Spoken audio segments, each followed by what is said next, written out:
Hello, everyone. Welcome to Dangerous Ideas. I'm Lee Camp. Thanks for joining me on Martin Luther King Day as we dig into more revelations of Israel's genocide in Gaza, the people standing up and fighting back against it, including a massive march in Washington, D.C., the largest, I believe, since the early 2000s and the invasion of Iraq.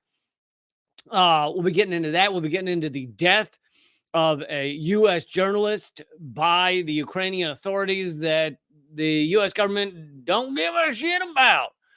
We'll be talking about that. Later, we'll talk about Epstein revelations. But we're going to start off, other than MLK, we're going to start off with the U.S. sending thousands of more troops to where the hell are we sending thousands of more troops?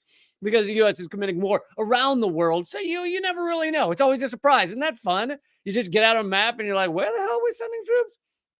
I mean, generally it's the Middle East, but we're going to get into all that. I just wanted to say, since it is MLK Day, that our government killed MLK. In case you were unsure about that, luckily we now live, and really it's been this year and last year, honestly, that it has gone mainstream. We now live in a time where it is now mainstream to discuss how the CIA assassinated JFK Jr. So it really is not. There's probably very few of you watching right now who don't understand that the CIA assassinated JFK. However, there is far less talk about the government killing MLK, and I'm trying to screw up the algorithm by making my transcripts of this of what I'm saying right now fairly unintelligible to the bots that will be analyzing this discussion. But but it has not quite gone mainstream to discuss how our government killed MLK, and I have been covering it for several years now. One of the biggest things, and for those of you who don't know this, the only trial ever held on the death of Martin Luther King Jr. was in 1999, 24 years ago now, in 1999. And after hearing from 70 witnesses over several days, the jury came to the conclusion that it was not James Earl Ray that killed MLK, but in fact was a man named Lloyd Jowers was involved in it. The shot was taken from behind his grill that he owned, and the back door looked out exactly where MLK was shot, but he was not the one who pulled the trigger. He was just a part of the plot. But the plot included government agencies, as the jury decided in 1999. That is the only trial that has ever been held on. And in fact, for those of you who don't know this, our government or our justice system in one form or another has actually said that conspiracies involving well, I'll just leave it at conspiracies. Conspiracies killed both MLK Jr. and JFK. Because although there was the Warren Commission that everyone knows is utter bullshit, there was later in 1977 the House Select Committee on Assassinations that found that they still found that Lee Harvey Oswald took a shot, which is incorrect. But they found that he was part of a larger conspiracy. That's the Congress. That's the U.S. government. So the U.S. government and our justice system, including the trial in 1999, MLK, has found the conspiracies killed both MLK and JFK. But yet people still call it crazy to say such a thing. What are you talking about? It was clearly Lee Harvey Oswald. It was clearly James Earl Ray. And the King family also, who brought the lawsuit in 99, they also don't believe it was James Earl Ray. So anyway, that all being said, if you want a true in-depth analysis of how we know that MLK was killed by our government and with help from the Memphis police, you should listen to my podcast, Government Secrets. If you scroll back in the archives, you'll find the episode, or maybe it's 2 episodes, on the assassination of MLK, where I get deep into it. And yeah, you can learn all that there. So happy MLK Day. Yeah. What a good time. But yes, we're going to get into a lot of important stuff in this episode. So thank you for joining me. Sorry, last week was not a regular schedule because of a bunch of issues that went on. But Anyway, let's get to it. Please share this. Please click thumbs up, all that good stuff. There was a massive, and I do mean massive, march for Palestine in Washington, D.C. This is the second one of this size. This one was 400,000. The last one, which I attended, was 300,000 people.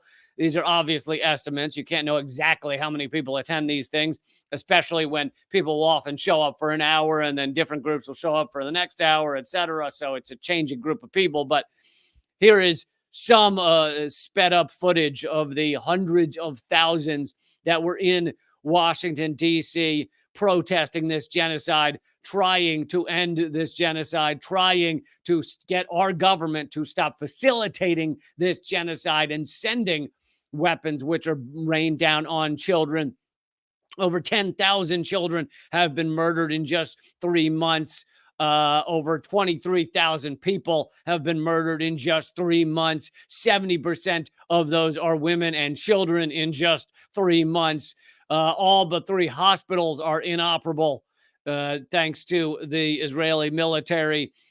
More journalists killed in Gaza than in just 3 months than were killed in the entirety of the Vietnam War and the entirety of World War II.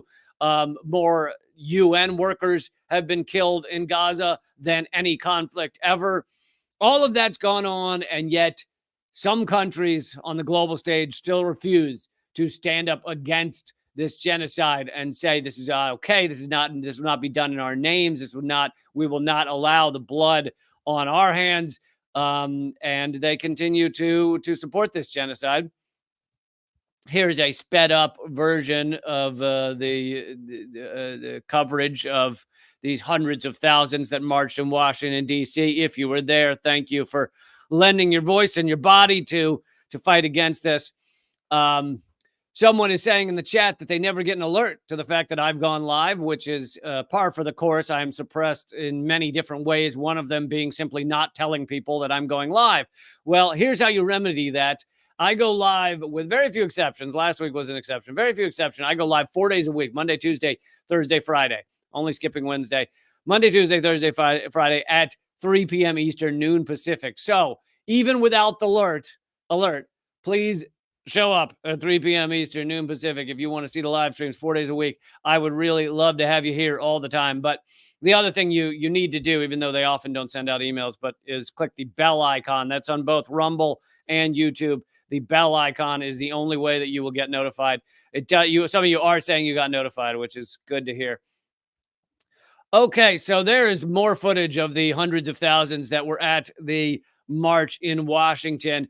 Of course, I think it would have had a little more power if they'd stormed the White House gates, but you know how it is. Judging by our militarized police these days, I certainly understand why people are not really excited to storm the White House gates, not really excited to get a rubber bullet in the eye. I knew someone, I haven't spoken to her in years, which is why I'm saying new, but I knew someone who lost her eye to she was an American protesting Israel in Israel, and the IDF shot her with a tear gas canister, which when you get hit with a tear gas canister, not intended to kill you, but if they aim for your head, they can cause severe damage, and she lost her eye. And clearly when they shoot these tear gas canisters, they could aim at your feet, but in this case, they were aiming at people's faces to try and do as much harm as possible.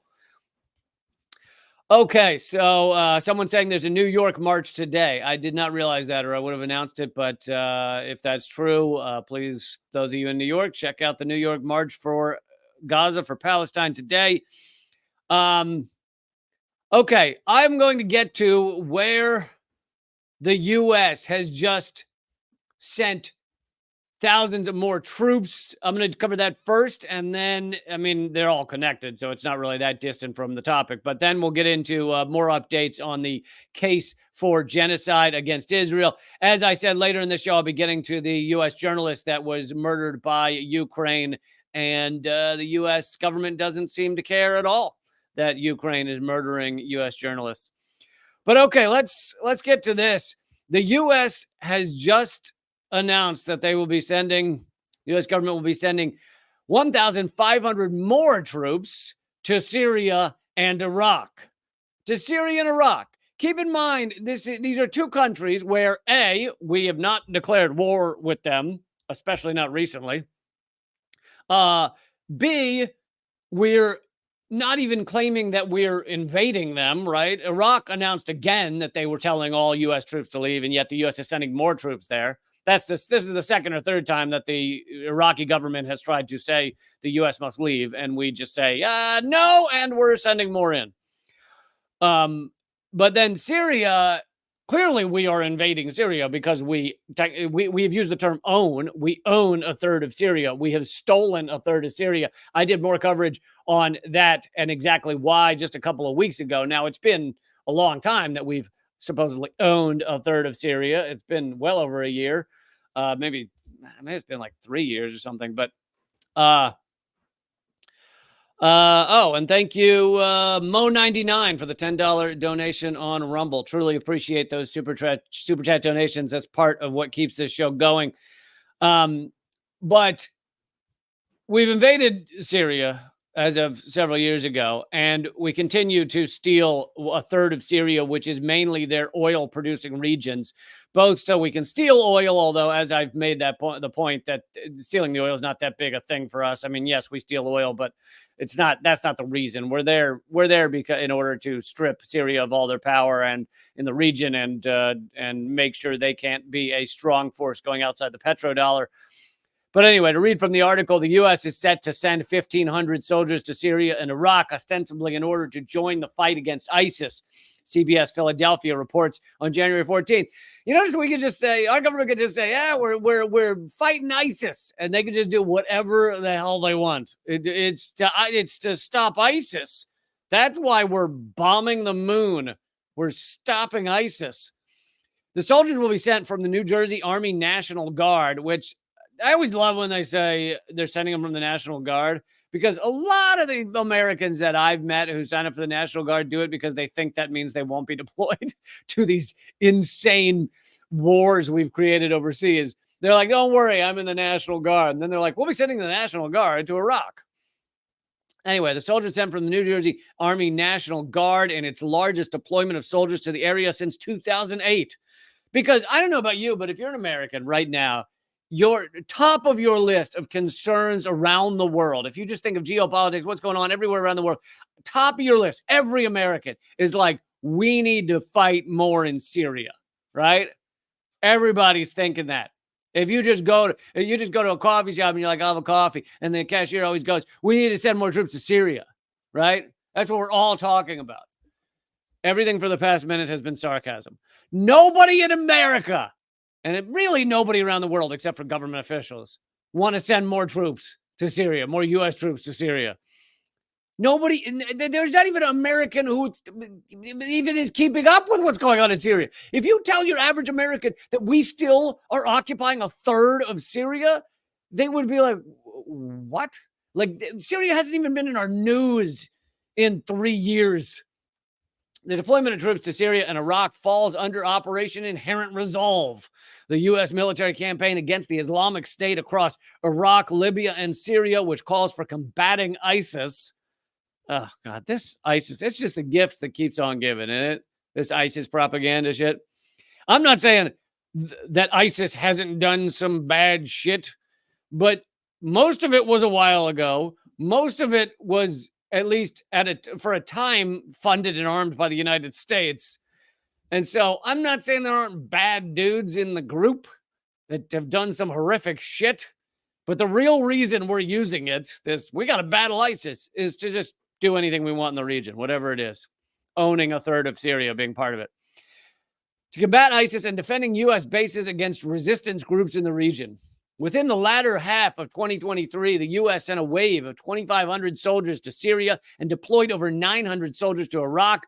So let's see, 2,500, 900. We got like close to 3,500. We're sending 1,500 to Iraq on two separate occasions. The deployment of these soldiers was to protect U.S. interests against Iran-affiliated forces.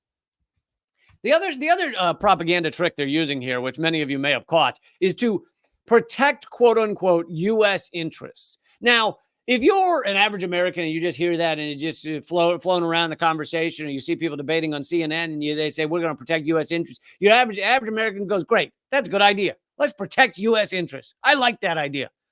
But if you actually analyze what that means, these are countries that most of them, if not all of them, do not want America there. So America is an invading force. America becomes an invading force, creates a base there, then says, we need to protect this base. We need to protect U.S. interests, which also sometimes means resources. All of it is a colonial invasion dynamic. We are an invading force in a country that doesn't want us there, even if the government in some cases, like we put a puppet government into Iraq and then that puppet government wanted us there for a while. Even if the government in some cases wanted American forces there, the people almost always don't. So you have all these people, this country, we're an invading force. We go in and then we say we're there to protect U.S. interests. I mean, it's like, yeah, but you're an invading force in the first place. You are the dark side. You're already the stormtroopers. Like if the stormtroopers show up in the Ewok village, kill a bunch of Ewoks, steal half their land, and then go, we need to send more stormtroopers to protect the stormtrooper interests, the interests of the dark side, that doesn't make it noble or just or good. Oh, we're protecting our interests. You know what's interesting? You're the goddamn bad guys. You're the bad guys.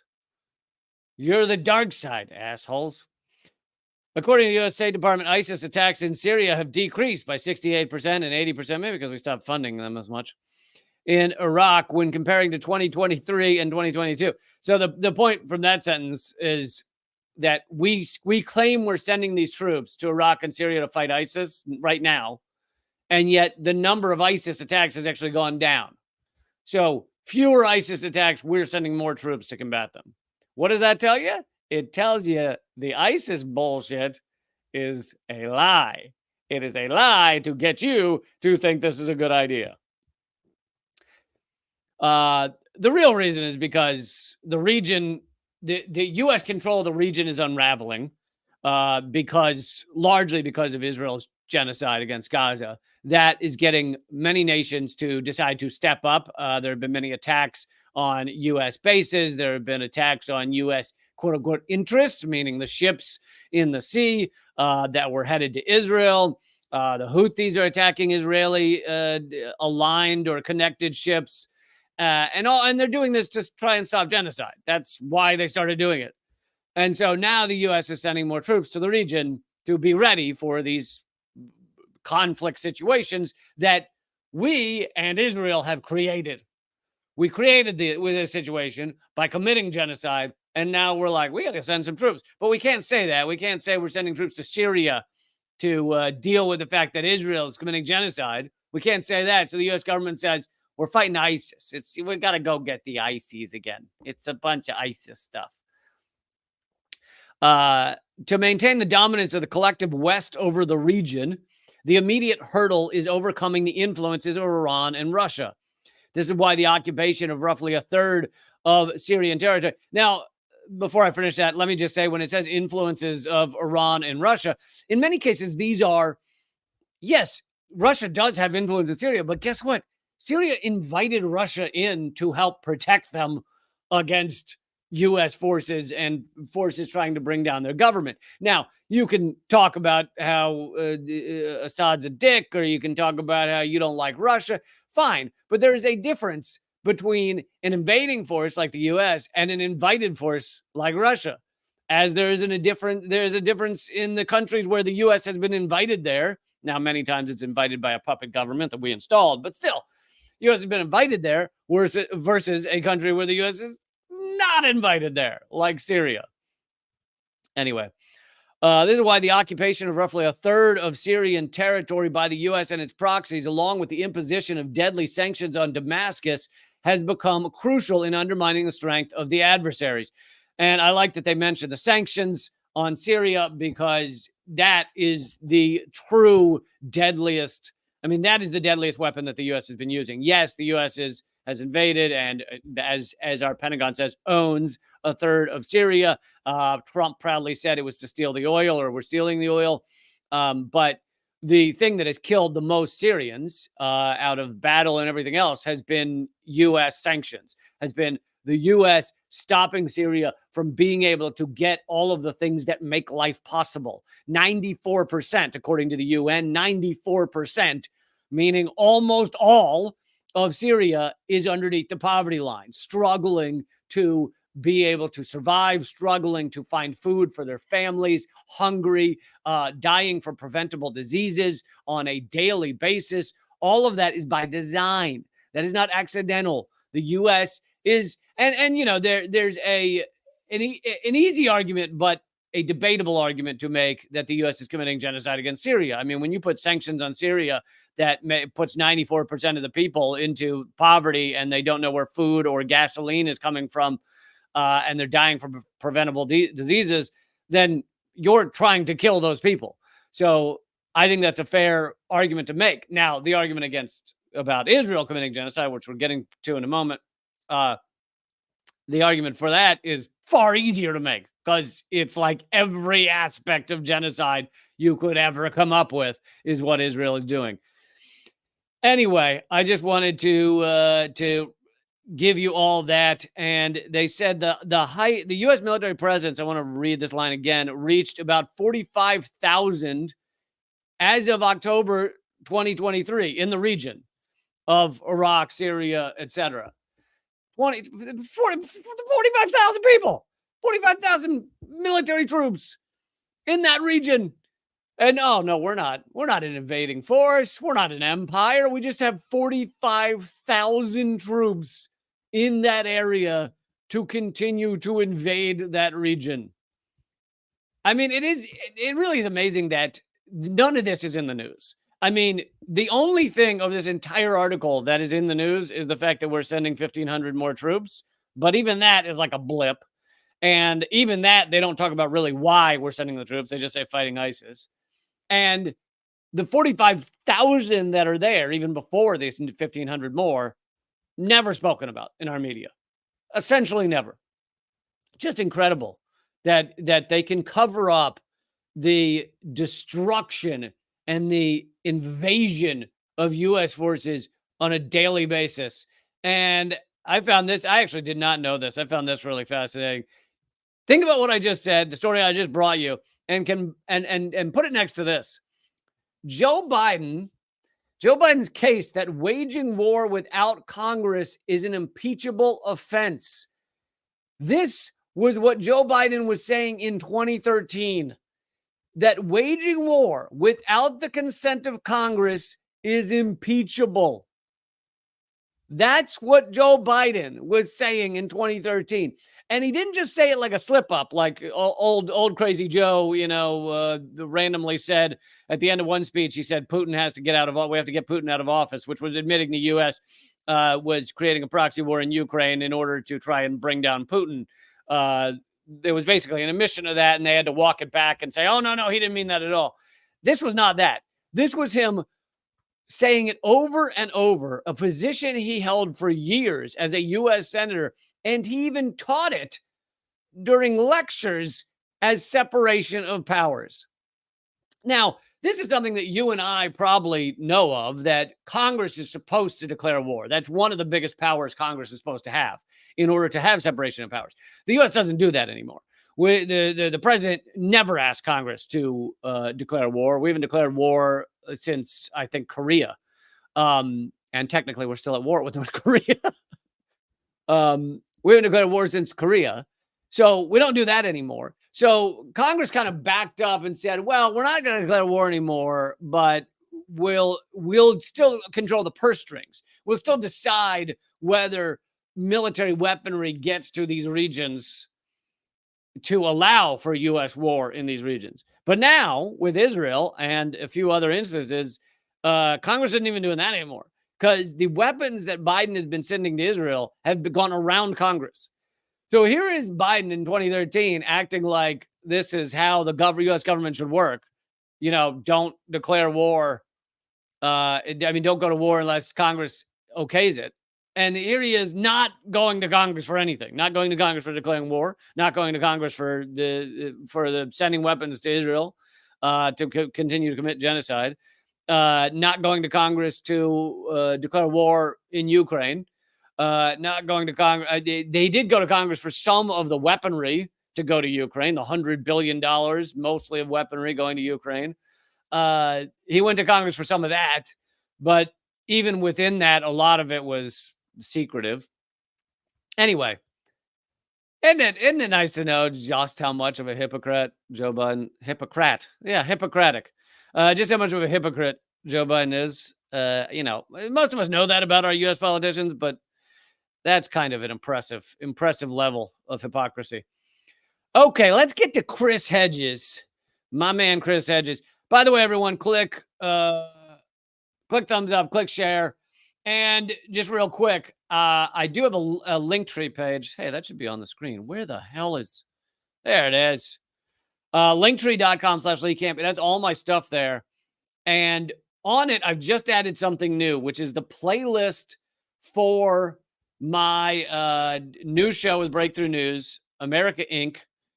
And rather than having to put weird, long links in there so you can find it, just go to linktree.com/Lee Camp. You'll find all my stuff. And second on the list is my America Inc. Breakthrough News show, which will take you to the playlist. Now, the playlist only has 2 episodes on it right now, but third one coming out in not too long, and you can find it there. This also has a link to my Rumble page, my live stream Rumble. It has a link to how to support my work at Locals, has a link to my book, my newer book, Dangerous Ideas, my podcast, Lee Camp Show, my Twitter, my YouTube page. All of that is at Linktree. So head over there if you want to find all my stuff. And it's pretty much the easiest way to do that. Okay, let's get to Chris Hedges talking about the case for genocide.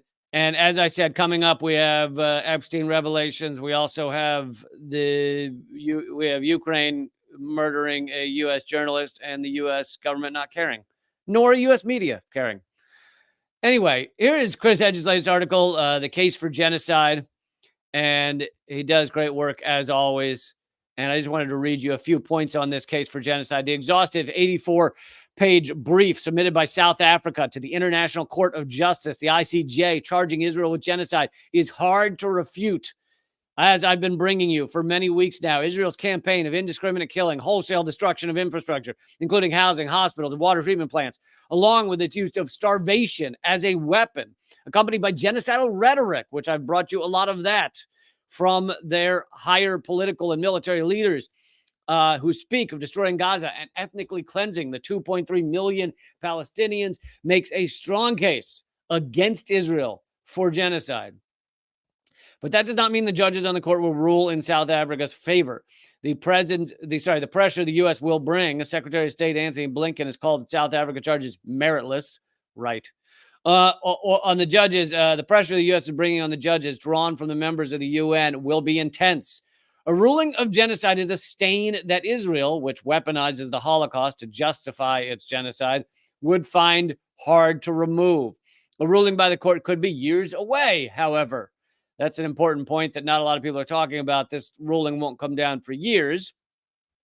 But South Africa is asking for provisional measures that would demand Israel cease its military assault. In essence, a permanent ceasefire. This decision could come within 2 or 3 weeks. So that's the hope, is that there would be this provisional judgment before the final judgment. It is a decision that is not based on the final ruling by the court, but on the merits of the case brought by South Africa.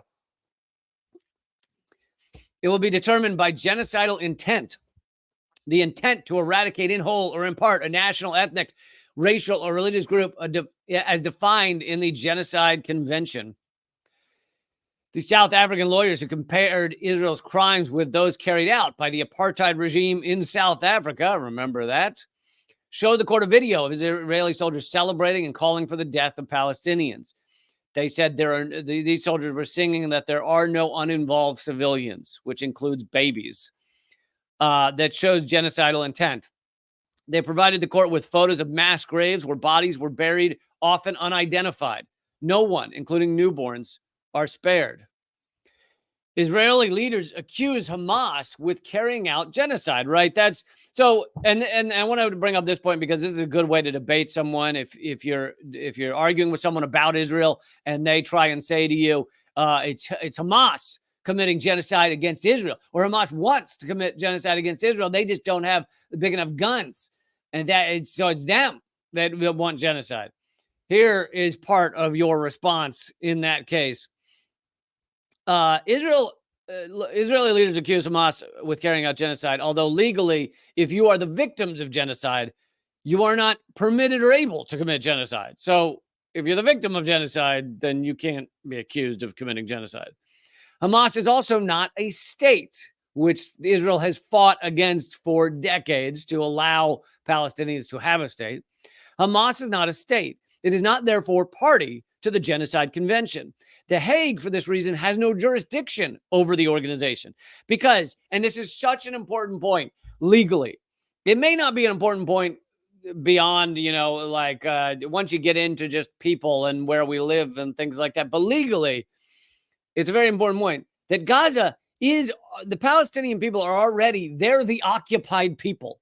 They live technically within Israel's control. So you have Israel that has forced these people as refugees into this tiny area that is not a nation. It has not been given national status. So Israel forced them in there, treats them as an open-air prison, controls their water, their food, their medicine, everything, their construction materials, everything. And so they can't be called a nation. If you had a bunch of people in a prison, if you had 100 guys in a prison in the United States, you couldn't say, well, they're their own nation inside that prison, and therefore they hate us and they want to kill us for putting them in that prison, so therefore they're trying to commit genocide against us. No, you have them in prison, assholes. You can't. It's not. You can't act like they're committing genocide against you when you put them in an open-air prison. The Hague, for this reason, has no jurisdiction over the organization of Hamas. Israel also claims that Palestinians are warned to evacuate areas that will come under attack and provided with safe areas. Okay, so here's another important point that comes up in this debate when people want to debate you about Israel. This is another one they want to say. They say the IDF has tried to warn Gazans to leave areas they're going to bomb. They try to tell them, they drop leaflets sometimes. And so it's those people's fault. If a baby chooses to say, if a 6-month-old decides, I'm staying here, well, after the pamphlets rain down, even though he can't read and doesn't understand what a pamphlet is and doesn't understand what the world is and doesn't understand where he is, if he chooses to stay there, then that's on him. We warned you we were going to bomb, little baby, 6-month-old. Why didn't you leave? Crawl your ass out of there. Anyway, that's the excuse of people who defend Israel's right to genocide. And they say, well, we warn them. The IDF warns them. Well, even in those cases, first of all, the IDF doesn't warn with every bombing, but even in the cases where they warn them, these pamphlets often tell Gazans to go to safe areas, go south, go to this refugee camp, etc. However, as the South African lawyers documented, the safe areas are routinely bombed by Israel, with numerous civilian casualties, thousands killed and injured. So you can't argue you tell them to leave if you then bomb the places you tell them to leave to. Get it? So yet again, that is a bull crap argument from people trying to defend Israel's right to genocide. Okay, so I wanted to bring you Chris Hedges' point there. Here is something else that Abby Martin pointed out could be done, which is expelling Israel as a member of the UN, which has happened before. The countries have been expelled before. And Abby Martin pointed this out, that the UN Secretary General writes that 100, or for those of you who are dyslexic, the UN General Secretary writes that 144 members of our UN family have been killed in Gaza. That's what the UN secretary wrote.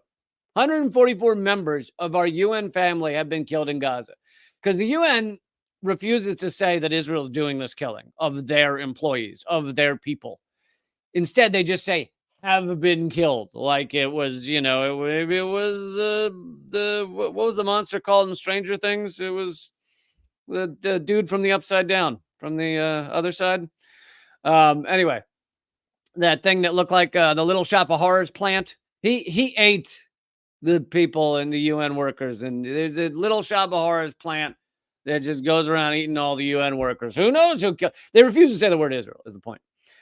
Anyway, so he writes out that he writes that 144 members of the UN have been killed by Israel in 3 months, most ever killed in any conflict. Members of the UN, or members of the UN family, and the Secretary General calls it the largest single loss of life in the history of our organization. And then Abby Martin points out, expel the member state that is mass murdering your employees. Boy, there's a good idea.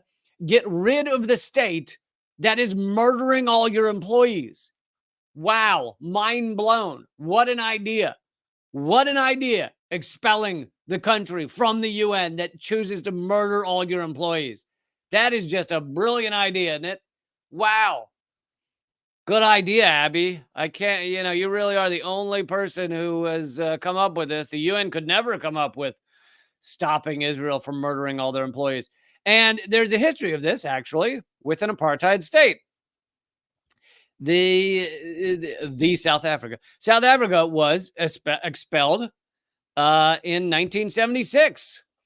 The UN General Assembly successfully expelled apartheid South Africa, which markedly accelerated them towards full pariah status. So it helped end the apartheid state in South Africa when South Africa was expelled from the UN. Same thing should happen to Israel. You cannot willfully and knowingly commit genocide and be a part of the UN group. And I know many of you may go, well, that's not going to stop them. They don't care. And they might not. But as that's saying, it did harm South Africa's status in the world as a whole. By the way, in just a minute or two, we're going to go to justrumble.com/Lee Camp, as well as my locals page, rumble.com/Lee Camp. Join me over there in just a minute or two. But as I just mentioned, that Israel would keep doing this no matter what. Israel has actually said that they will continue their genocide no matter what Hamas does. This is from Huffington Post, a mainstream liberal outlet. Israeli government spokesman says the war, that's what they like to call their genocide, the war will continue even if all hostages are released. So here's yet another argument for any of those arguing with your friends, arguing with your family about whether Israel has a right to commit genocide, whether Israel is allowed 6 million mulligans and just murdering people in Gaza. Here's another point for your debate when they go, well, they like to say, if you want the genocide to end, then Hamas should, or if you want the bombing to end, then Hamas should release the hostages and done. First of all, no proof Israel would stop bombing if the hostages were released. Secondly, Israel has said, as the article I'm showing on the screen has said, they will not stop bombing if all the hostages are released. Third, Israel has over 10,000 Palestinian hostages in their prisons right now. Are you also calling for those hostages to be released? Because it seems you aren't. It seems you're only calling for the 100 whatever hostages that Hamas has to be released.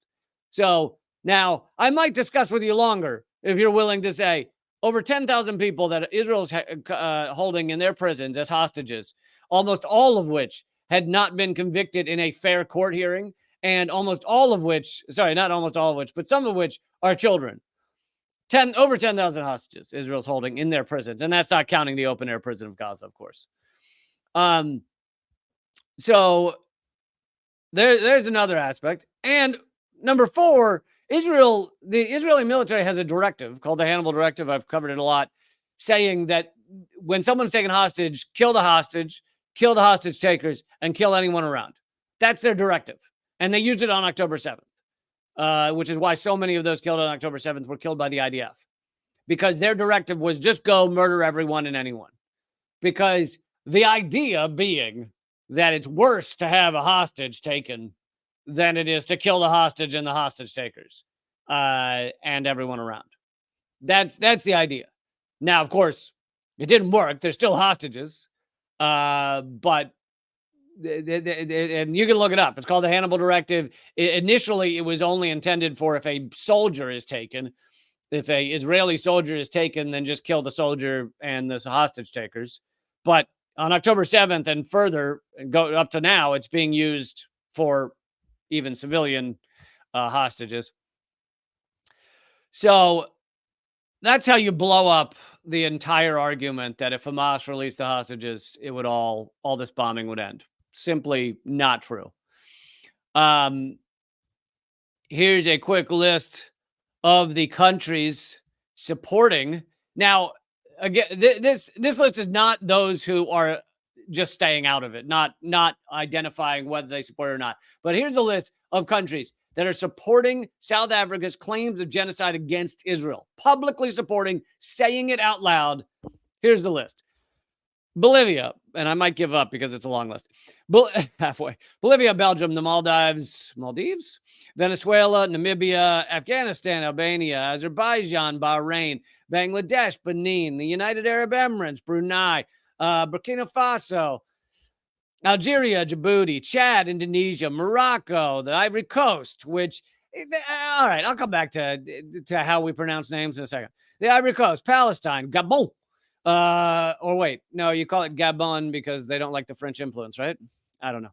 Gambia, Guinea, Guinea-Bissau, Guyana, Iraq, Iran, Cameroon, Qatar, Kazakhstan, Kyrgyzstan, Comoros, which I have never heard of. That's not a place.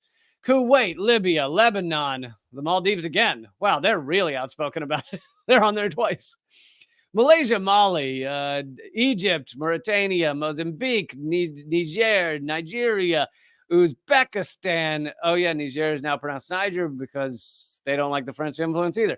Pakistan, Senegal, Sierra Leone, or maybe it's Sierra Leone, but maybe they don't like the French influence. So it's Sierra Leone. Somalia, I think that's Somalia. You misspelled. Sudan, Suriname, Syria, Saudi Arabia, Tajikistan, Togo, Tunisia, Turkey, which has changed the pronunciation to Turkiya, I guess. Turkmenistan, Uganda, Oman, Jordan, and Yemen. And that does not count countries like China that basically are for South Africa's case, but are not going to say it publicly because it would, they just don't want that they don't want to get involved in that way. And here are the countries that have stated they're opposed. It doesn't mean others might vote against it, but that have stated they're opposed to South Africa's case of genocide. United States, United Kingdom, and since this tweet was posted, I believe, add Germany.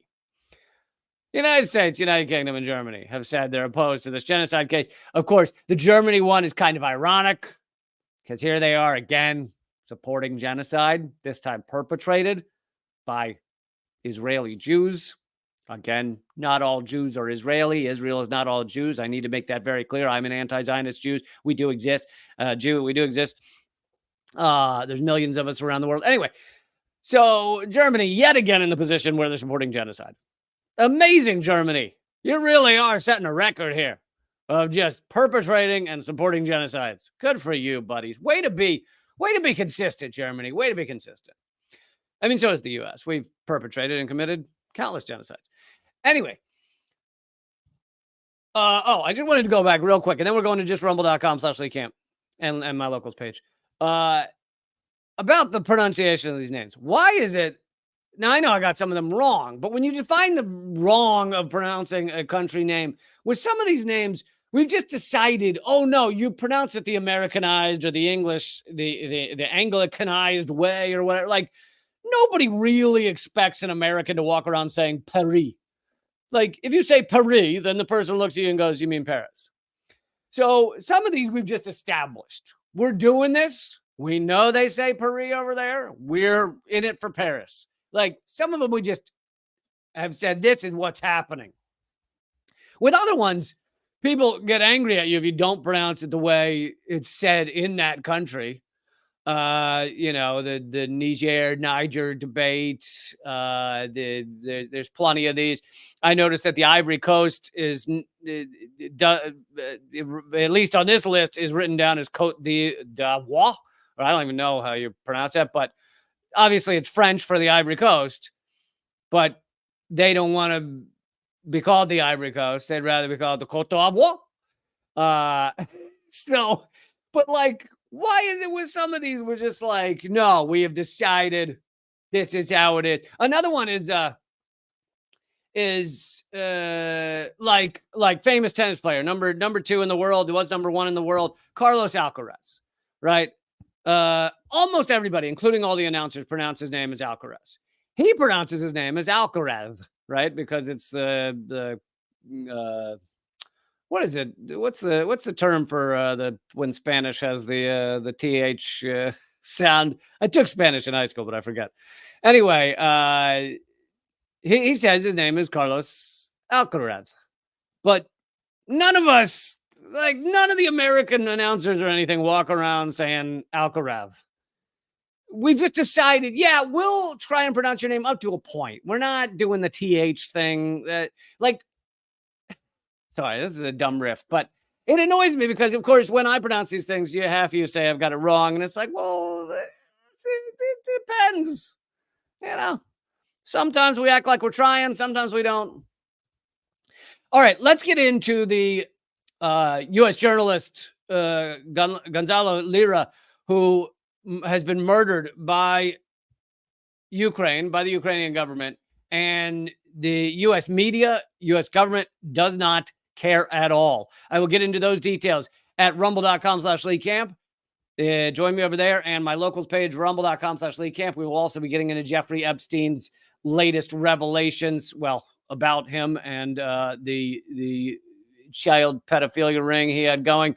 All of that coming up at just rumble.com/LeeCamp, as well as my locals page. Join me over there, everybody. And for all of you joining me, by the way, it's free to watch on Rumble, if you were wondering. Rumble.com/LeeCamp. For all of you joining me there, thank you so much.